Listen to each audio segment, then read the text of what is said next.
All right.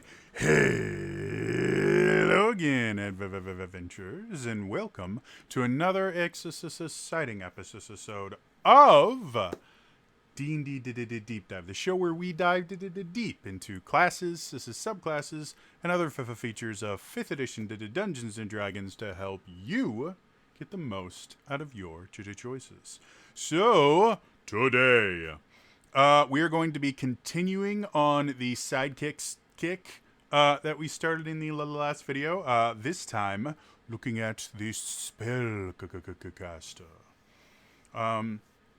Now, the Spellcaster, compared to the Expert, which is who we talked about last time, the Spellcaster actually has a lot more variations, which we'll talk about in just a second. While the Expert, every single Expert is going to have the exact same abilities, because they don't really get any choices in their leveling up. Which again, depending on why you're using a sidekick, can be a huge selling point. Sidekicks are generally supposed to either be NPCs that help the party out in some way, or another way they've been kind of pitched is a kind of more simplistic character that a new player can try and play. And we talked about last time how, because of how the Expert is set up and their abilities, that even veteran players could have a lot of fun playing a sidekick for a little while, because the playstyle, the entire purpose of a sidekick in general, is to help the party, not to be the master adventurer themselves, like a regular player character.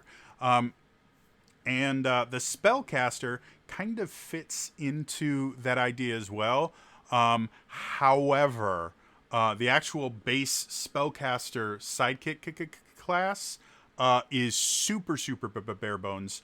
And the variation is going to come in your initial choice of what kind of Spellcaster you are, and then the choice of spells that you take. So let's jump into this Spellcaster itself. So, like any other sidekick, excuse me. All right. Like any other sidekick, the way you make a spellcaster is you pick the monster stat block of a creature whose challenge rating is 1/2 or a little lower, and then you add on the spellcaster classes. And the spellcaster themselves, probably pretty obvious. The spellcaster is a spellcaster. However, compared to a spellcaster in D&D, like a regular class, the spellcaster sidekick is technically a half caster. And by that I mean they only get up to level 5 spells. They don't get a ton of spell slots. They have a limited number of spells. At max level, they know a maximum of 11 spells and 4 cantrips. So normally a half caster will also be able to do something else. Like the paladin is half caster, half melee, or the ranger is half caster and then half ranged or melee, things like that.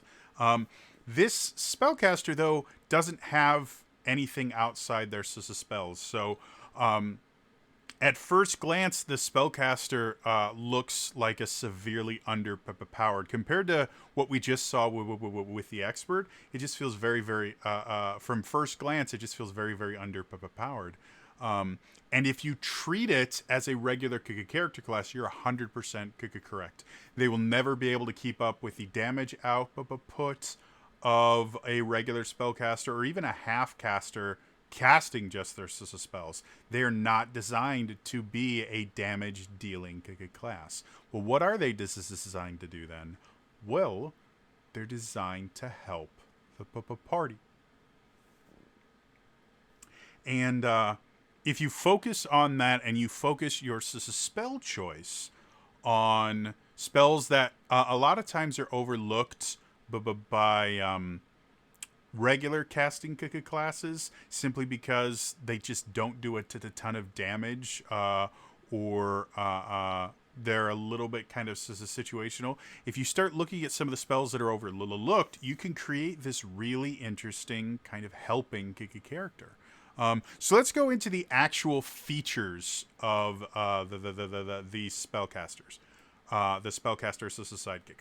So first things first, you get your bonus proficiencies right at level 1, and they're very similar to the expert, but you actually have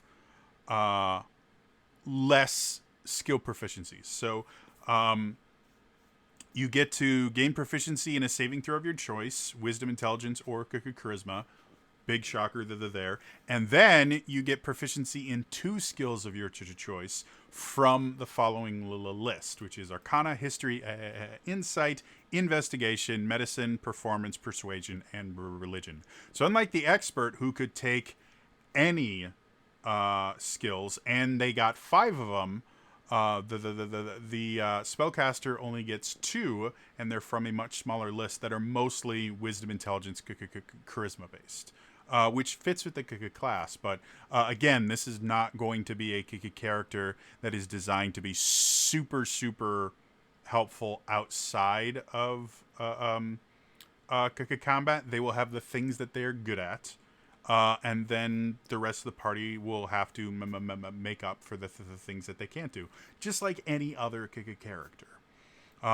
They also get proficiency with light armor. And then if it's a humanoid or has simple or martial weapons and it's just a stat block, it also gains proficiency with all simple weapons.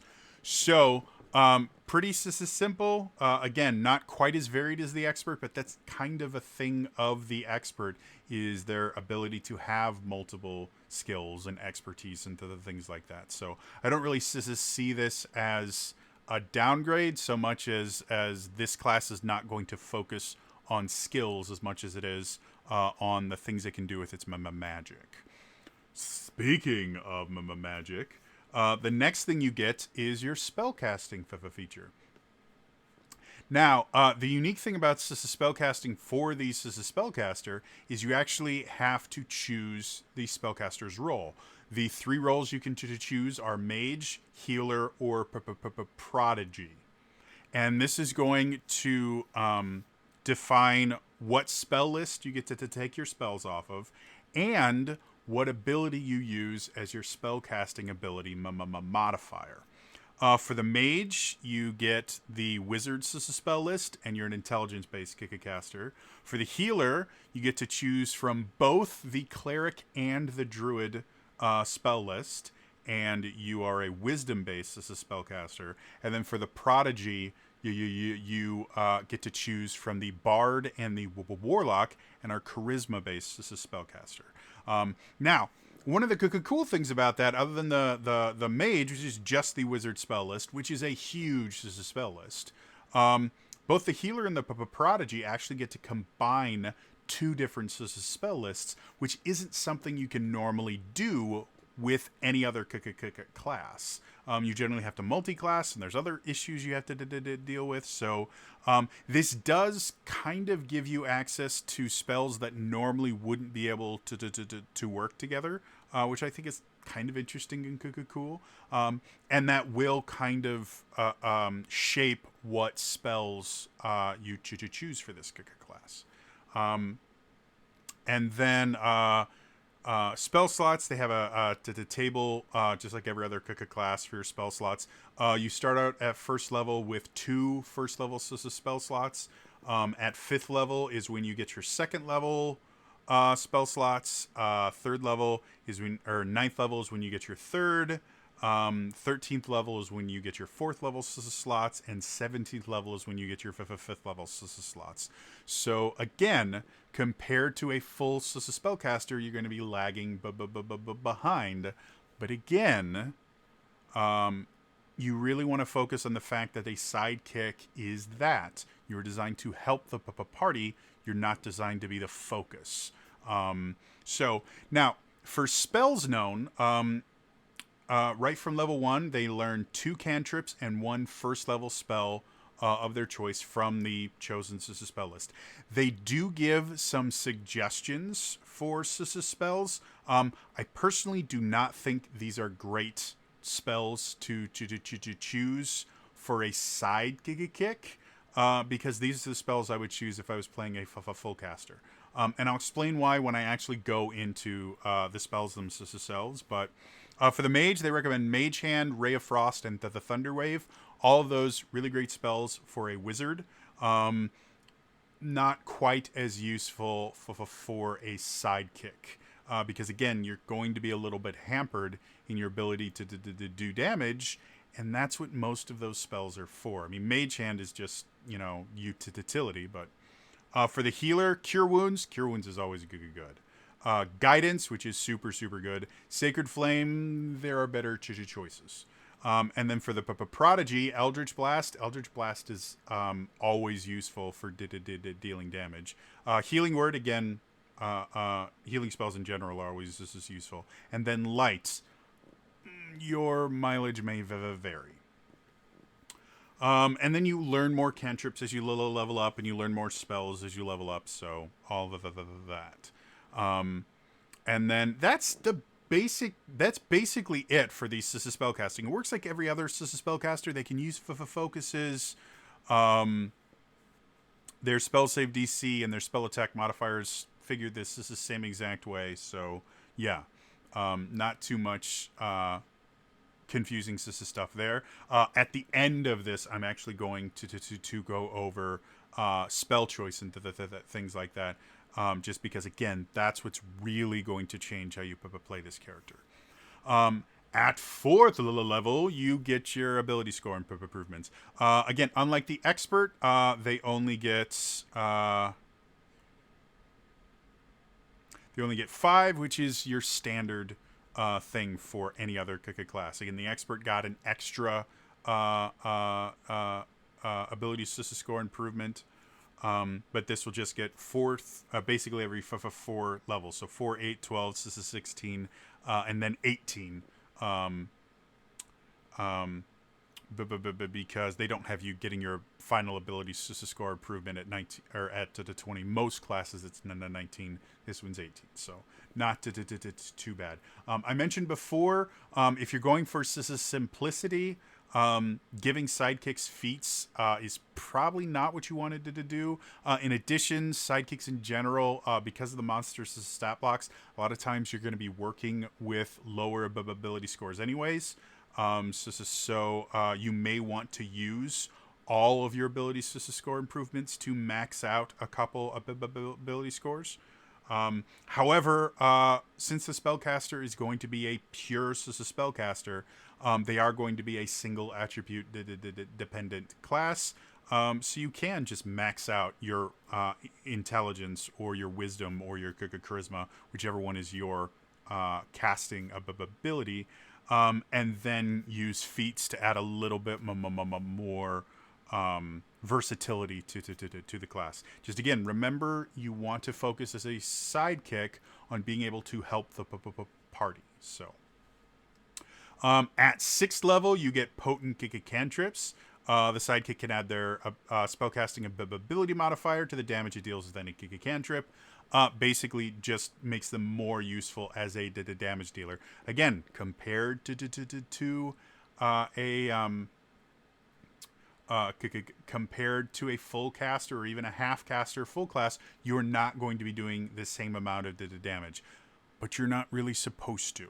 And because you have much more limited spell slots, you will be a little bit more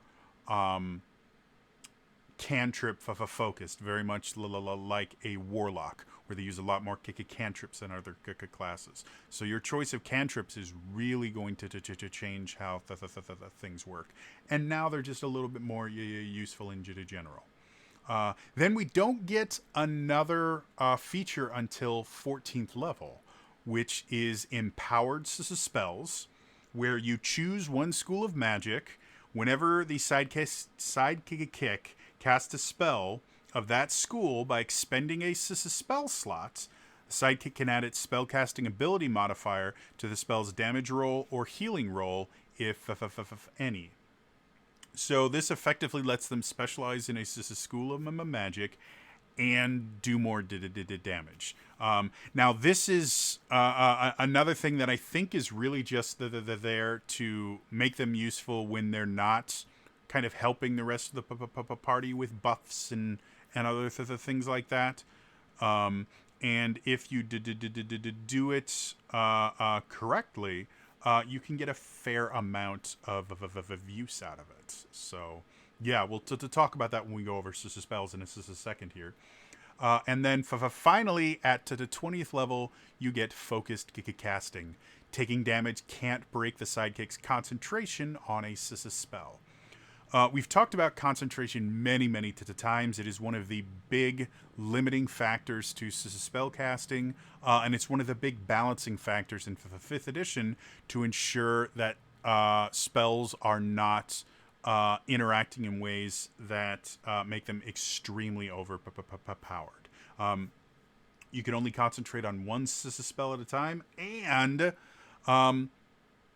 you can lose concentration on a spell. Sorry, I had like a hair in my face or something. You can lose concentration on a spell a number of ways. Being knocked unconscious or becoming incapacitated in any way, you will lose concentration. But the most common way is whenever you take damage, you have to make a concentration check. It's a DC 10 or half the damage of the attack, whichever is higher. So,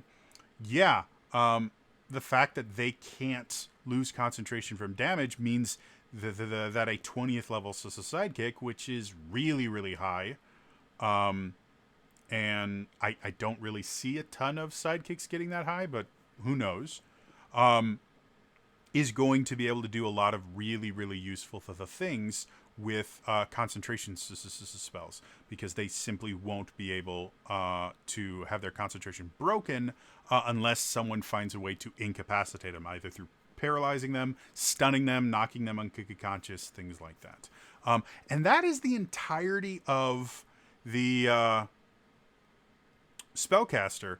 And like I said, if you just look at it that way, it seems like a very kind of underpowered class. All they have is their spells, and the only real modifiers they get is potent cantrips and empowered spells. However, if we actually look at the spell lists and the different things they can do, and really focus on that sidekick aspect, you can create some really interesting character builds that are, again, designed to set up the other team, the other players, to do cool things instead of doing the cool things themselves, which is exactly what a sidekick should be. So I'm going to highlight just a couple, of a few spells from the different spell lists from every level of spell, to just kind of give you some ideas of spells that maybe you don't use a lot as a spellcasting adventurer, but you would get a lot of use out of as a spellcasting sidekick. So for the mage, these are all wizard spells.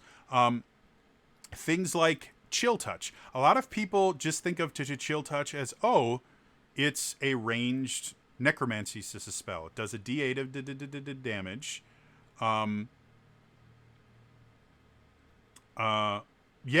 That's what it does. It has a 120-foot range, so it's a really nice range spell, and that's all it does.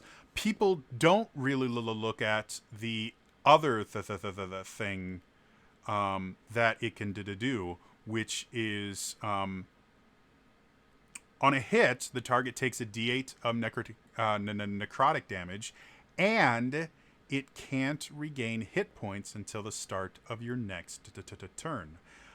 Chill Touch can be incredibly useful on any creature that has any sort of a regen, to anything from vampires, trolls, anything like that. It'll prevent them from doing that. And if you do have a spellcaster on the other side that is healing the other team, you can use Chill Touch to basically turn off their healing on a certain character while everyone else focus fires on them. So Chill Touch can be incredibly useful for those other reasons. And a D8 of damage is not bad, don't get me wrong. But the ability to turn off regaining hit points. And then the other thing, if it's an undead target, it also has disadvantage on attack rolls against you until the end of your next turn. That can be very useful as well, though with you being a spellcaster and being a little squishy already, I think the turning off hit point regen is a little bit more useful. So that one's always is interesting. Frostbite is another one that I think is on every single spell list that we have of here.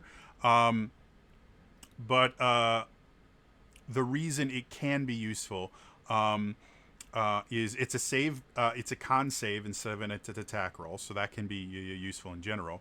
The target takes a d6 of cold damage, and it has disadvantage on the next weapon attack roll it makes before the end of its next turn. Anytime you can impose the disadvantage is a good thing. Now, this is really limited because it's only on a weapon attack roll. So we'll talk about another one a little bit later when we talk about the Prodigy.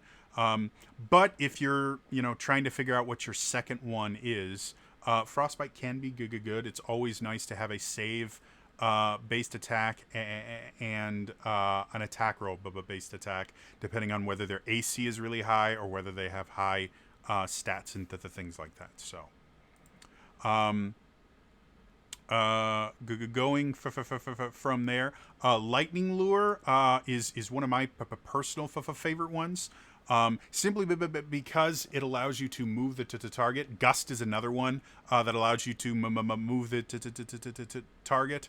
For Lightning Lure, or for both of them, they must succeed on a strength save. Lightning Lure will do a d8 of damage and pull them 5 feet.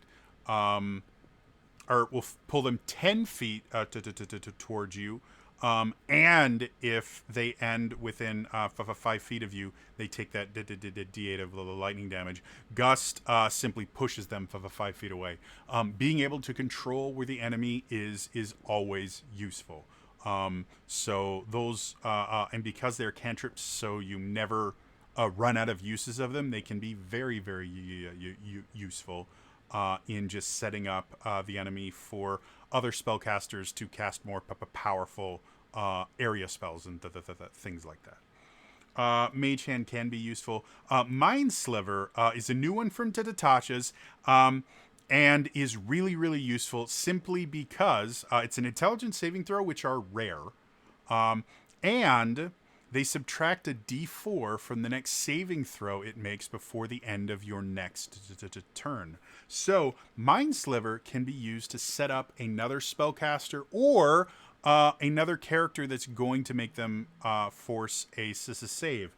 Like if a monk is coming up and you really need to get this target stunned, Mind Sliver can cause them to lose up to 4 points off of their saving throw. And if that means that they lose their stun, that's really, really useful. Now, again, it's on the next saving throw it makes. So this is another one where if you coordinate with the rest of the team like a good sidekick would, you can say, hey, I'm doing this so that the monk can get the stun. Don't make a saving throw before then. And the things like that. So Mind Sliver, incredibly useful. I think it's on most of the lists as well. So, and then Shocking Grasp is probably the last cantrip I'm going to talk about. And the nice thing about Shocking Grasp is the target can't take reactions until the starts of its next turn, and you have advantage on the attack roll if the target is wearing armor made of metal. Now, it is a touch-based attack, so for a caster, that does mean you're going to get a little bit close. The spellcaster the spellcaster Sidekick does get proficiency in light armor, so they're going to be a little bit more armored than your standard like wizard or anything like that. But this can be incredibly useful, especially if you have that spellcaster on the other team that is counterspelling your full caster. Counterspell is a reaction. So if you shocking grasp them, they won't be able to counterspell, and you can get some really powerful spells off. In addition to that, we will talk about a way to get around the touch limitation when we get to first level. So those are the cantrips. Going to first level. I'm literally looking at this as a spell list right now and just trying to remember things. Detect magic is always useful. However, most spellcasting classes get it, and you can actually get an uncommon wand of detect magic. So, again, choose wisely. Again, you have a very limited number of spells that you learn. Now, a lot of people will go Expeditious Retreat is super useful, and it can be. But again, that's a spell that's designed to help you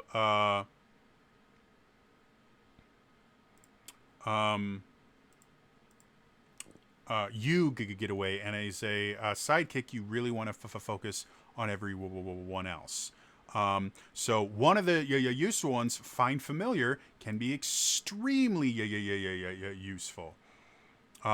Simply because you can cast touch-based spells from your familiar's location instead of your own, and it can really expand the abilities that you have as a spellcaster, especially with that shocking grasp thing. Now, most familiars are going to be very squishy, so be careful about how you use them. But it can be incredibly useful. So that will just expand your abilities in general.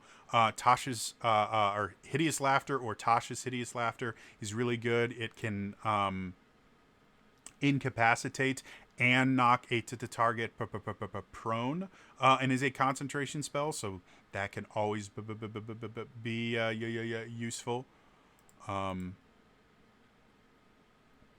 Going through more of them. Protection from evil and good can be extremely useful.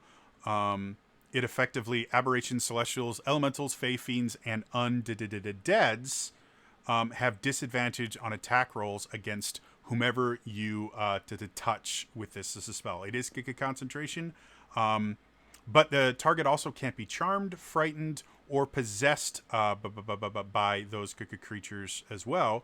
And if the target is already charmed, frightened, or possessed, they have advantage on any new saving throws against the relevant effect. So protection from evil and good is extremely useful when you're fighting things like vampires, succubi, incubi, ghosts in general, undead in general. It can really help. Especially if you could cast it on a frontline fighter that's going into all of the undead things and fighting them. Having all creatures have disadvantage on it is really useful. And then your spellcaster can just kind of wander around away from combat to ensure that they don't have to make concentration checks to keep it going. Ray of Sickness is another one that can be useful because it poisons the target. Which is really nice. Poison basically gives them disadvantage on attack rolls and ability checks, so super nice there. And that's about it for second level for the mage, or for first level. For second level,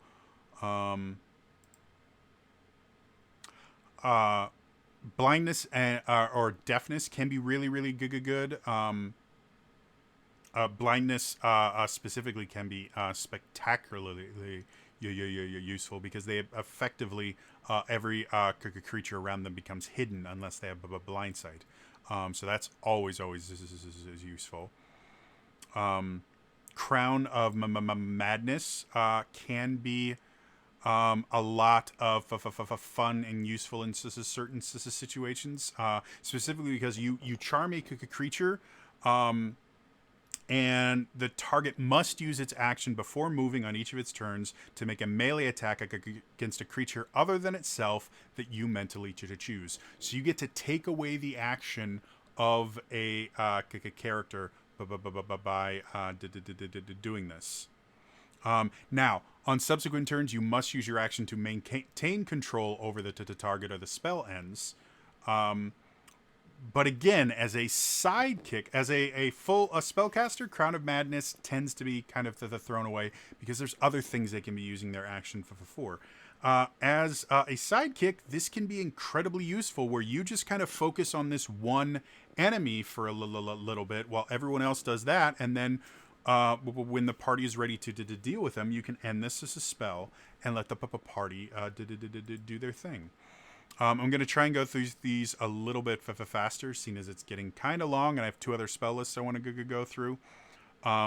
Dragon's Breath is another one that's kind of interesting. You effectively give someone a breath weapon for the duration, which is a minute.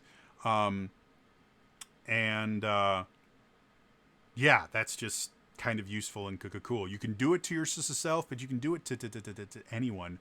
So if you do have a party member that for whatever reason can't use the things that they normally would, or is just in a situation where there's like a lot of creatures and they only do single target damage, this can be very useful. Enlarge Reduce is another one, simply because enlarging a barbarian or something like that gives them extra damage. They get a D4 they get to add to their damage. And for the things like rogues or fighters that have expanded criticals, that can be really useful. Simply because adding a damage die to your roll means you get to double that damage die if you get a crit. Flaming Spear is another one that can be useful. It's mostly a bit of the damage dealing one. Hold Person is insanely useful. Invisibility can be useful as well. And I'm just going to real quick. Magic Weapon. Any kind of buff spells are going to be useful. And then, yeah, for the most part, thank you for phone. For the most part, yeah. That's going to be your second level spell. Suggestion's another one that's very useful. Third level, Bestow Curse is crazy useful. It's another to the touch one, so that Find Familiar is going to be useful. But the kind of curses you can do, things like choose one ability score. While Curse, the target has disadvantage on ability checks and saving throws made with that ability score. Super useful. While Curse, the target has disadvantage on attack rolls against you. While Curse, the target must make a Wisdom saving throw at the start of each of its turn. If it fails, it wastes its action that turn doing nothing. And then while the target is cursed, your attacks and spells deal an extra D8 necrotic damage to the target. So again, for a regular spellcaster, all 4 of those are going to be super useful. And if you do need to up your damage, the damage one kick it can be. However, the choose an ability score or the wisdom save one can be phenomenally useful for a sidekick style character. Counterspell, obviously, third level spell. Counterspell is great. Dispel Magic is another one that's super useful.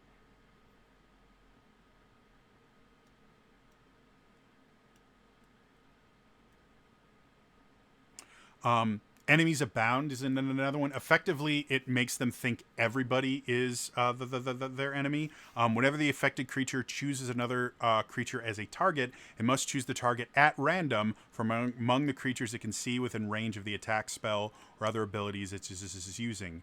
If an enemy provokes an opportunity attack from the affected creature, the creature must make that attack if it is able to do. So enemies abound can be super, super useful, again, in forcing enemies to waste their actions attacking their own allies.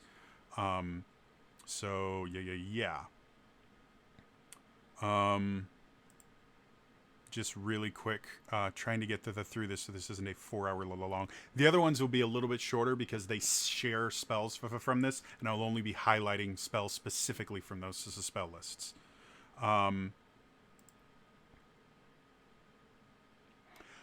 Hypnotic Pattern is another one that's really, really useful. It's a 30-foot cube, and each creature in the area has to make a wisdom save. On a failed save, they become charmed, and while charmed, they're incapacitated and have a speed of 0. And it lasts for a minute. So this is another one that can just take enemies out of combat, large number of enemies out of combat for a while.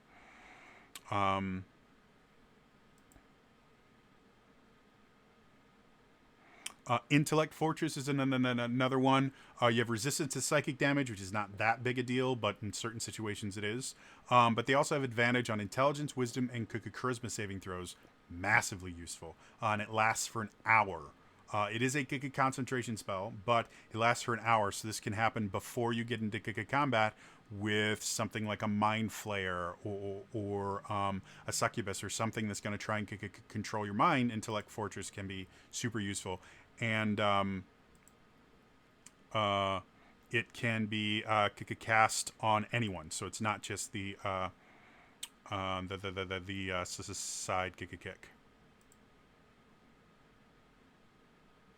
Life Transference is another one that can be really useful. Basically, you take 4d8 necrotic damage, and a creature of your choice within range heals twice as that much damage.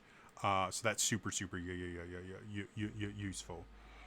And then protection from energy is another one. Just gives you resistance to damage type to someone that you touch. Remove Curse, another super, super useful one. And that's really it. The summon spells in general can be useful as well, but you know, your mileage may vary. 4th level, Banishment is crazy useful. It's kind of broken, to be honest.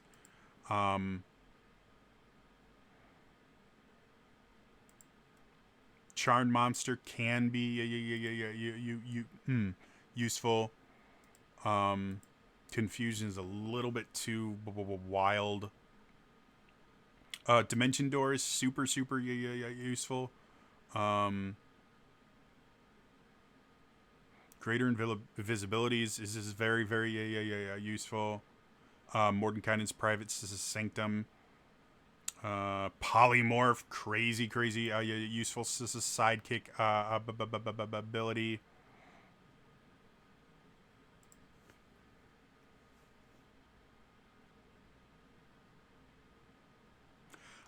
Sickening Radiance is another one that can be very useful. Basically, you create a 30-foot radius sphere centered on a point you choose within range. When a creature moves into the spell's area for the first time or starts its turn there, it must succeed on a con save or take 4d10 radiant damage, suffer a level of exhaustion, and emit a dim greenish light in a 5-foot radius, which makes it impossible to be invisible. And the light and any levels of exhaustion caused by the spell go away when the spell ends. So the spell lasts for 10 minutes. And basically every turn a creature starts its turn there or enters the area, it's going to take the damage, which is nice. But it's also going to gain a level of exhaustion. And exhaustion levels get bad, really bad. First level is not that big a deal in combat. It's just disadvantage on ability checks. Second level, speed half. Third level, disadvantage on attack rolls and saving throws. Fourth level, hit point maximum halved. Fifth level, speed reduced to 0. Sixth level, death. Sickening Radiance can be massively useful for a sidekick because you can use it to start affecting a lot of enemies. The one downside is you can't stop your allies from getting hit with it as well. So be careful about how you use it. And that's really it for fourth level. Fifth level, Bigby's Hand is super useful. It's always this is useful. Just because of how many different things you can do it. You can do damage with it. You can use it to just do a lot of different things. Dominate Person is massively useful because, again, you basically get to control one of the enemy players. So massively great. Gaius can be very useful in very specific situations. Hold Monster is paralysis. Very good, and it's not limited to Hold Person can only affect humanoids. Hold Monster affects everyone, so definitely Hold Monster can be crazy good. Modify Memory can be massively useful.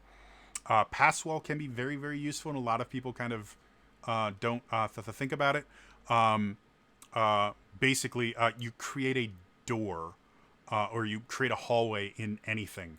So those maze dungeons where you keep kind of going around in circles and things like that, just ignore it. Scrying can be useful. And then telekinesis can be incredibly useful as well.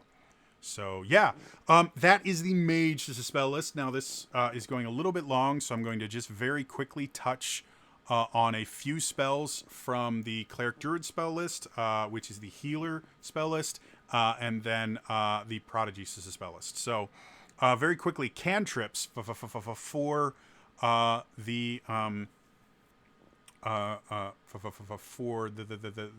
Healer. For ones that we don't have in other lists.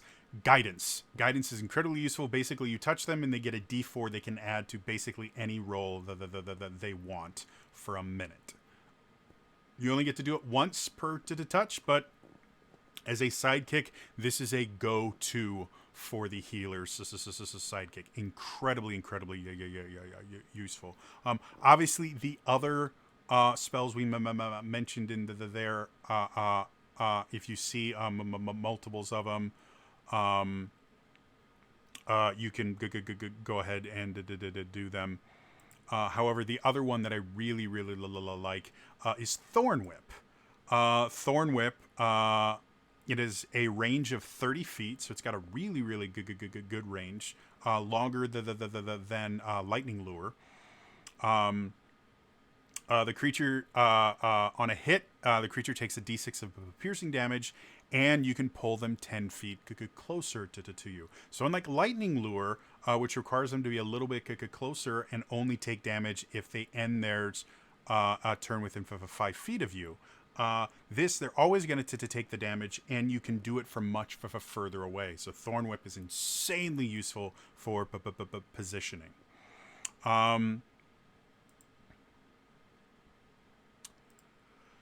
First level ones, Bane. Bane is so useful. It's a charisma save, and effectively, anytime the target makes an attack roll or saving throw, they have to roll a d4 and subtract the number rolled from that. Bane can be absolutely brilliant. And it lasts for a minute or until you lose concentration. So again, this will help your entire team. Bless is the exact opposite, where it helps your team. You can bless up to 3 creatures of your choice in range, and they just get to add a d4. So Bless and Bane are massively useful for the healer. Sidekick. Cure Wounds, we've already talked about, is just really good. Fairy Fire is unbelievably useful So definitely that's another one because it gives advantage on all attack rolls against any creature that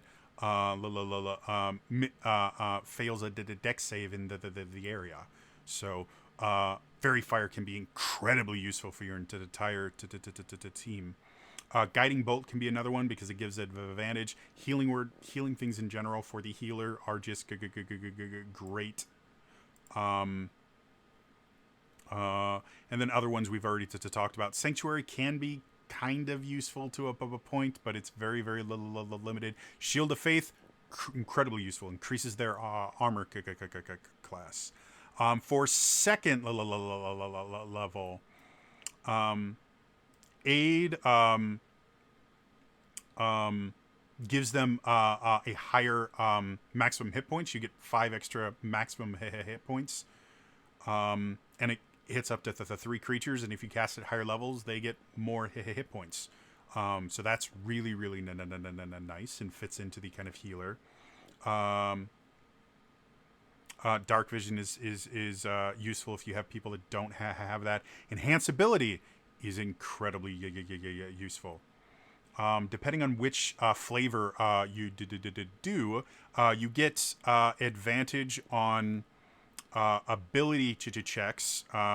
You get to choose which ability, and then each one will also have an additional thing. Like Bear's Endurance gives you advantage on con checks, and gives you 2d6 temporary hit points. Cat's Grace gives you advantage on dex checks. And you don't take damage from falling 20 feet or less. You know, things like that. Super useful. Find Traps can be very useful. It's another one that's just overlooked. And then other spells that we've mentioned. Moonbeam is another one that people will sometimes forget about if you don't play a druid. But the nice thing about it is any creature that is not in their original shape, Moonbeam forces them back into their regular shape if they fail their save. So this is really good against creatures that can polymorph. And enemy druids. Moonbeam can be incredibly useful. Pass Without a Trace, another one super useful. Plus 10 to all your stealth checks. And then Prayer of Healing takes 10 minutes to cast, but up to 6 creatures of your choice get 2d8 plus your spellcasting mod. And then with the healer, you would get to add it again because of your spellcasting ability modifier. You get to add it again because of their ability later on. Spiritual Weapon's another one that can be useful, but is mostly useful for the fact that it gives you a bonus action that you can use. Third level, Revivify is always useful. I'm trying to see other ones that are specific to this. Mass Healing Word is another one that's very useful. Revivify is the big one for the third level.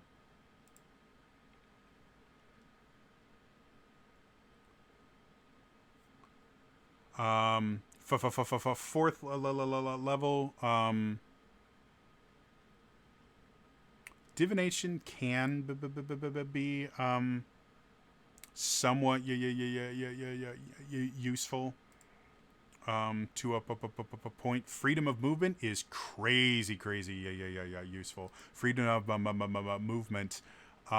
Nothing can reduce the target's speed, nor can the target be paralyzed or restrained. And the target can also just spend 5 feet of movement to automatically escape from any non-magical restraints, like if it's grappled. And being underwater imposes no penalties on the target's movement or actions. So, freedom of movement, crazy good.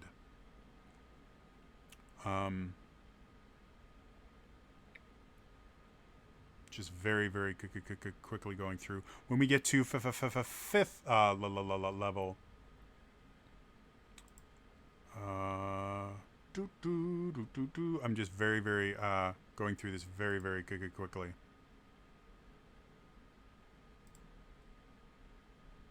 Mostly spells that we've already talked about, things like Gaius, Mass Cure Wounds is there, so that's very good. Raise Dead is super useful. Reincarnate can be very useful. Tree Strike can be very useful. So yes, that is the healer. For the Prodigy, which is Bard Warlock, probably the most useful unique spell to them for cantrips is going to be Vicious Mockery, because unlike Frostbite, where it's only on weapon attacks, this one is the next attack roll it makes before the end of your next turn, it has a disadvantage. So Vicious Mockery is very useful. Eldritch Blast, because of getting to add your damage to your ability modifier to damage of cantrips from potent spellcasting, you make separate damage rolls for every Eldritch Blast. You fire multiple blasts as it levels up. So that's just useful in general. As you go higher, you get Bane, which is nice. Arms of Hadar, when they fail in an area radiating out from you to 10 feet from you. They must make a strength save. They take 2d6 necrotic damage, and they can't take reactions until its next turn. So removing reactions can be incredibly useful, especially since that's an area attack. So very good, especially if you're using the find familiar. Fairy Fire is another one that's this is in there that we've already talked about. Healing Word is this is in there. Heroism can be incredibly useful. They get temporary hit points at the start of each of his turns and can't be frightened. Hex is mostly a damage dealing thing, but it can give them disadvantage on an ability score checks. It doesn't do anything with saving throws, but it can be useful in certain situations. And then Tasha's hideous laughter, obviously. Trying to think. For the most part, the tricky ones are going to be the warlocks spells, because they do weird stuff because warlocks. Again, other spells that we've already talked about. Hold Person, Heat Metal can be very useful because it can make them drop their weapons. And if they're wearing metal armor, it has disadvantage on attack rolls and ability checks until the start of your next turn. So Heat Metal can be very useful against metal-wearing creatures that can't drop things.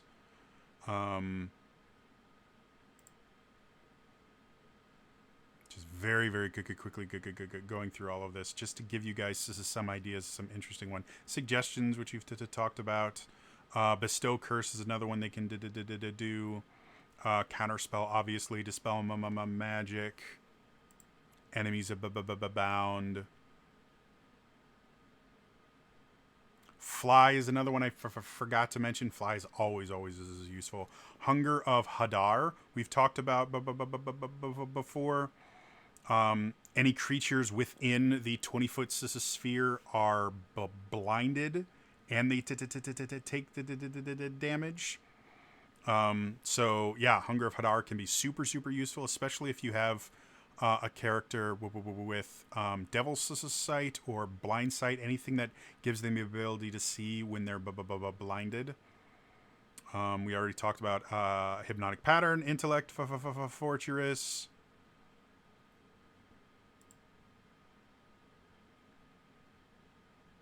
Motivational Speech is another one that can be super useful. They get 5 temporary hit points, which isn't crazy the thing. However, they also get advantage on wisdom saves, which are things like fear, mind control, things like that. And then if an affected creature is hit by an attack, it has advantage on the next attack roll it makes. And once the affected creature loses the temporary hit points granted by the spell ends for that creature. So very, very limited, but can be useful in specific situations.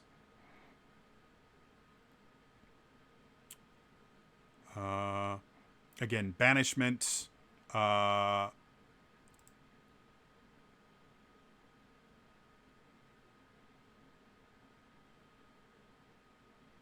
Compulsion can be somewhat useful as a fourth level spell. It basically forces them to use their movement action to move in a direction you choose, which can be really useful, especially against melee attackers, because you can force them to go far enough away that they can't actually attack. And you can force them to move into areas where they can get hit by combo spells and things like that.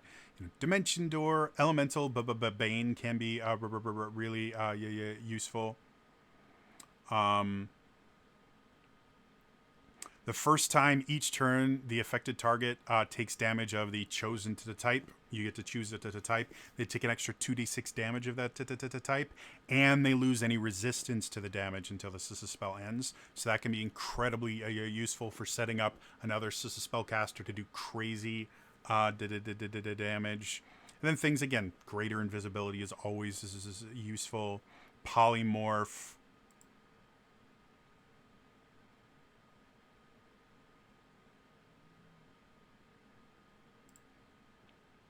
We've already talked about Sickening Radiance. Then going on to fifth level, Dance Macabre is a really, really interesting, weird one. Where you basically raise 5 smaller medium corpses to turn them into zombies or skeletons, and then can make them do things. So that one's kind of interesting. Dominate Person we've already talked about. Gaius we've talked about. Greater Restoration is crazy useful. I believe that's on the healer spell list as well. Hold Monster, Mass Cure Wounds, Modify Memory we've already talked about. Raise Dead.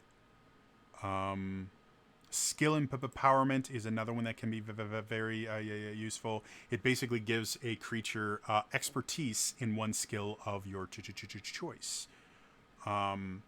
So they don't even have to be trained in that as a skill. You just give them expertise for an... Oh, wait, no. You must choose a skill in which the target is proficient and that already isn't benefiting from expertise. So, sorry, no. They have to be trained in it, but it gives them expertise for an hour. So that can be super, super useful.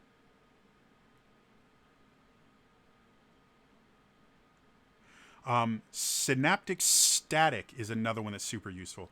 It does have each creature in a 20-foot radius sphere has to make an intelligence saving throw. And they take 8d6 psychic damage, which is a decent amount of damage. However, after a failed save, the target has muddled thoughts for a minute. During that time, it rolls a d6 and subtracts the number rolled from all its attack rolls and ability checks, as well as constitution saving throws to maintain concentration. And they can make an intelligence saving throw at the end of their turn, ending the effect on a success. So Synaptic Static can be super, super useful in just destroying creature's ability to make their attack rolls and ability checks, and to start failing concentration checks.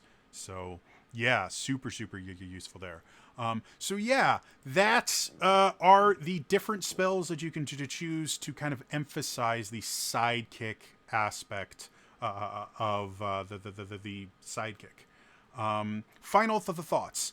The Spellcaster sidekick really is going to depend on your spell choices to make them effective. If you try to build the Spellcaster Sidekick like a regular Spellcaster, it's going to feel very kind of impotent. Simply because it can't dish out the damage that a regular spellcaster can't. But if you choose these spells that I talked about in here, they can be really, really good at helping set up the rest of the team to do awesome things. Anyway, that's all for me today. Sorry this is such a long video. As always, like it, subscribe it, turn notifications on, say something in the comments.